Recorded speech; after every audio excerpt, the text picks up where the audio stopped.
And good evening now. Thanks for being with us on this Thursday, February 9th, as we recap what happened inside the courtroom today in the Alex Murdaugh double murder trial going on in Colleton County. The disgraced attorney accused of shooting and killing his wife, Maggie, and his son, Paul, some 19 months ago. Now, following today's testimony, after we recap it, we're going to be joined, as usual, by a criminal defense attorney for his take on the latest developments going on in Walterboro. Today's testimony started with an FBI engineer back on the stand. He actually testified yesterday afternoon about data retrieved from Alex Murdaugh's vehicle. Investigators were able to find when the vehicle was started, put in and out of park, and when it was connected to a Bluetooth device. This morning, defense attorneys asked if investigators found location data from the night of the murders. The phone number itself is not listed. There's direct testimony that there's sometimes you can get location data. Were you able to get location data from the vehicle? From the infotainment system, we had limited location data, and there was some location data recovered from the OnStar module. And do you recall, was there any location data recovered for the day of June 7th, 2021? There was no location data recovered on June 7th. Now, prosecutors have established a timeline of when Murdaugh's vehicle was put in and out of park on June 7th. However, investigators could not determine when the vehicle was actually moving. The state also presented more testimony of Murdaugh's alleged financial crimes today. Prosecutors say all of this is important because it establishes a motive for the slayings. And the witnesses that testified today testified last week before Judge Clifton Newman as he was deciding whether or not to actually allow the allegations of financial crimes in as evidence. So many of you are probably already familiar with what they had to say today. But back on the stand, Chris Wilson. He and Murdaugh were friends and is the attorney who worked with him on a Mack truck case. That's the settlement check that went missing, and it was that check Murdaugh's paralegal talked about finding in yesterday's testimony. Wilson told jurors Murdaugh asked that he pay the money directly to him and not his law firm. When the firm asked Murdaugh for the money, Wilson ended up loaning him $192,000 to help cover the total amount. I knew enough to know, enough of the law to know that you can't enforce an agreement with a person that's deceased against their estate unless you got some documentation of it. And I said, boy, I hate to even ask you to do this. And I was worried that he was going to kill himself, you know, still at that point. And I was worried about what that would, mean, more so on a human personal level, but also what that would mean about me trying to get repaid. And I said, I hate to ask you to do this, but can we do this? And he said, sure, no problem. Well, also back on the witness stand today, Tony Satterfield. He's the son of Gloria Satterfield. She was Alex Murdaugh's housekeeper who died falling downstairs inside the family home. Satterfield said Murdaugh told him he would get money to pay for his mom's medical bills and to help the family. Yes. Satterfield said he heard in the media that the case had been settled, but Murdaugh told him he was still working to get the money. Here's Satterfield reading a text from Murdaugh after the settlement had already been reached. All right, and can you read that to the jury? Finally getting some movement, still a ways to go, doing good, was just thinking about and thought I'd check in. Hope to see you soon. Still a ways to go is what he said? Yes. At that point in time, did he tell you there had already been 2 recoveries in the case? No. Didn't it ever tell you that he also had a $5 million umbrella policy? No. Did he ever tell you that there had been a recovery against that? No. Did he ever tell you that there had been a recovery for $3.8 million against that? No. Did he ever pay you 1 penny of $3.8 million? No. Again, Satterfield testifying that he heard in the media and not from Murdaugh that his mom's case had been settled. And late today, Jan Malinowski, the current CEO of Palmetto State Bank, was also on the stand. He took over after the former CEO, Russell Laffitte, was fired for financial fraud allegations linked to Murdaugh. He testified that Murdaugh owed more than $4.3 million to the bank and had an account that was overdrawn by nearly $367,000. He said that after the bank started looking into Murdaugh's relationship with the bank, Russell Laffitte deposited $400,000 in Murdaugh's account. When you had a discussion at the board meeting in August of 2021, were there any representations made to you about the purposes for some new loan to Alex Murdaugh? Yes, there were. And what were you told the purposes were? Repairs to beach house. Repairs to the beach house? Yes, sir. And who told you that? Russell Lafitte. Okay. And did he tell you at any time that it was $350,000 to Chris Wilson to put some fees back? No, sir. Did he tell you that at any time it was $400,000 to cover a negative $347,000 overdraft that the bank had been paying for him since June of 2021? No, sir. All right, Taylor Bell is going to join us now, criminal defense attorney here in Columbia. We're going to talk about everything that happened in court today. Thank you again for your time. Thank you for having me. So at 6 o'clock tonight, our Caitlin Hagwood was reporting live from outside the Colleton County Courthouse. She said at some point today, several times today, jurors could be seen yawning, stretching, their heads held down, basically disinterested in some of this financial testimony that was going on today. At least that's the impression that I got from that report. What's your take on that? Yeah, my take is very similar in that they're not keeping their eye on the prize, which is the murder case. And I think the jurors are, all right, we know he stole. We know he's a thief, but show us murder. And I think that's a question that they're going to have. I'm not sure the repetitiveness of these witnesses saying kind of the same thing. Each of them, he stole this, he was covering up this, he stole this, he was covering up this, playing games with the money. Not sure. Some of these witnesses obviously testifying for the first time in front of a jury. They were on the stand last week without the jury present, but it's been a steady flow of witnesses for the past 4 days about alleged financial crimes for this jury. That's correct. Most of the witnesses today were all about financial crimes.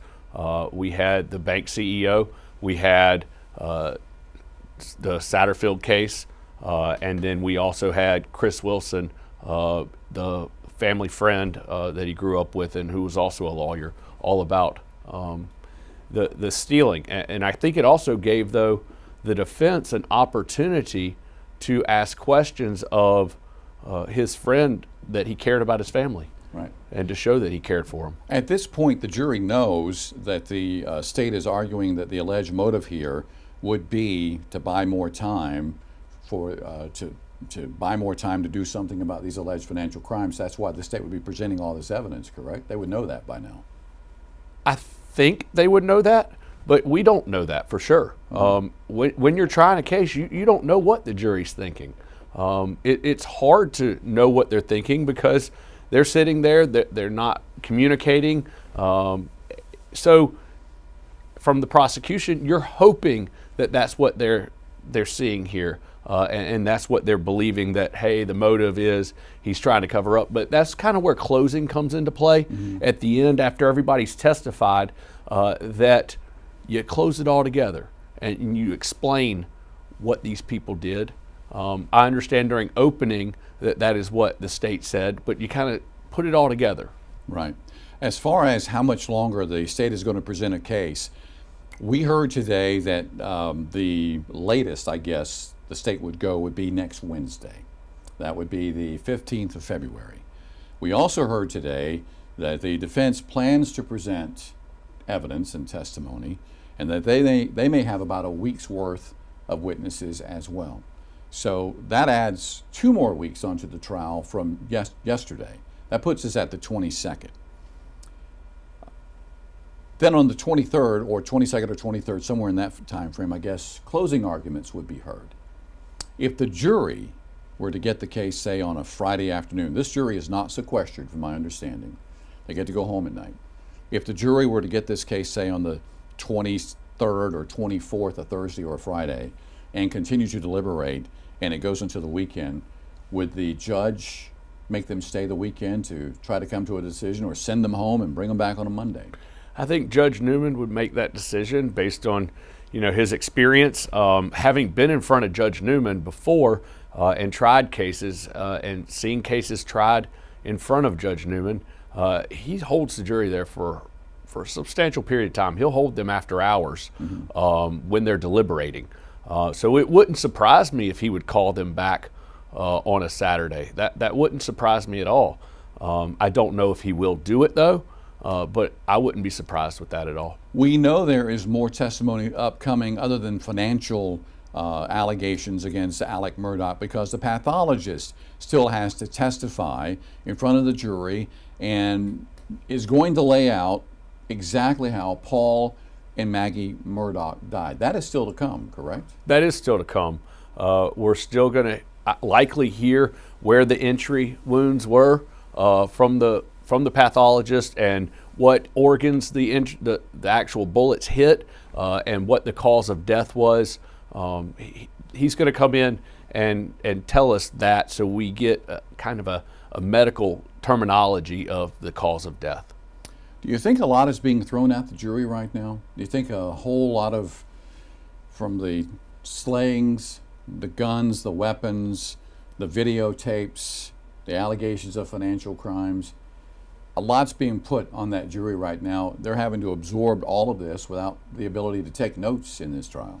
That's correct. They're getting a lot of witnesses, and I'm not necessarily sure that it's in a succinct fashion. Some of the witnesses have been, out of sync to a certain extent, but that's again where closing comes in for each side.